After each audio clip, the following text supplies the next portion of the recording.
چیزه اسلحه کو باشی صندوق ران کو بابا بذار بریم سیستم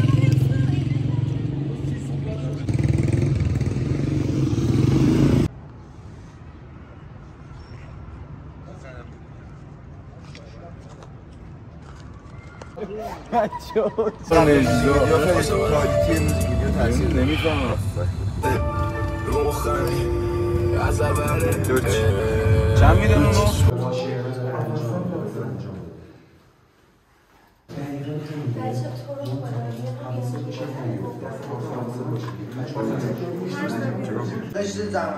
از کارگر معدن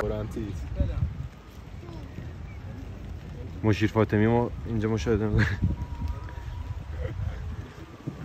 مشیر فاطمی چیکار میکنی؟ بیا دیگه منم میخوام. آجی افتادم دیگه الان برو قرآن بخونی.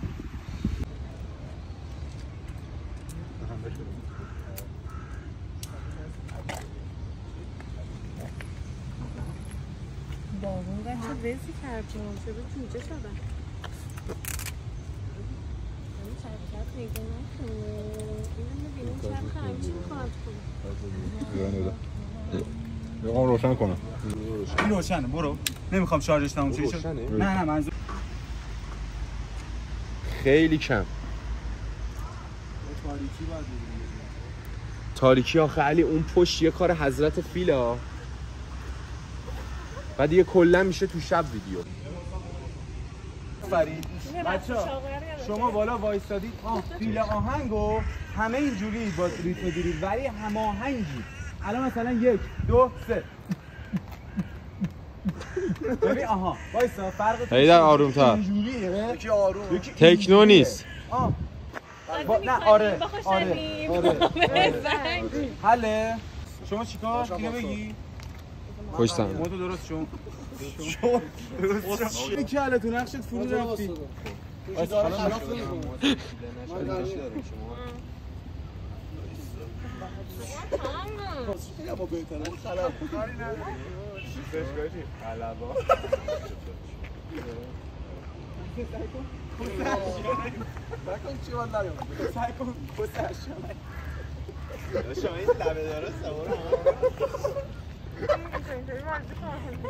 تو چرا نگو تو اینجوری بچه‌ها یه چیزی بهتون بگم بچه‌ها با ما آماده شید میخوام بریم دزدی. ثانیه دقت کنید بگیرید خندیدید خندید شما چه شیره خر وایسادید گوشه ها را برید وسط را نرید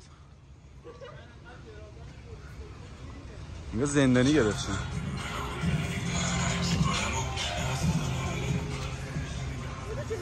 نقطه است بردیم از سمت ماشینه علی مونو وایسا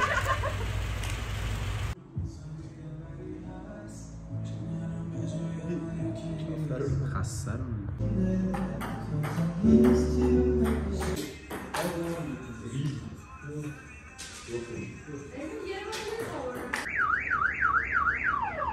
بچه‌ها شنیدم فصل جدید لا کاسا د پاپل داره میاد داره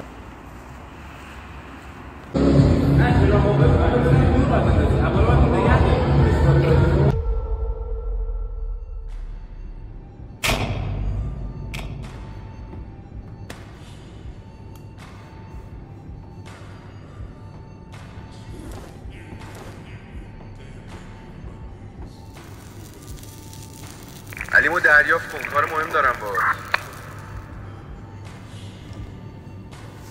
الو مثلا کجایی پا باید موزیک ویدیو لول بزنی اون که تو جیباته این کار جدید رو دیدی صدای بیزیزشون داره میاد اونا که کلا پاشون رو جاپای ماست بعد اصلا به اینا نیست که به چیه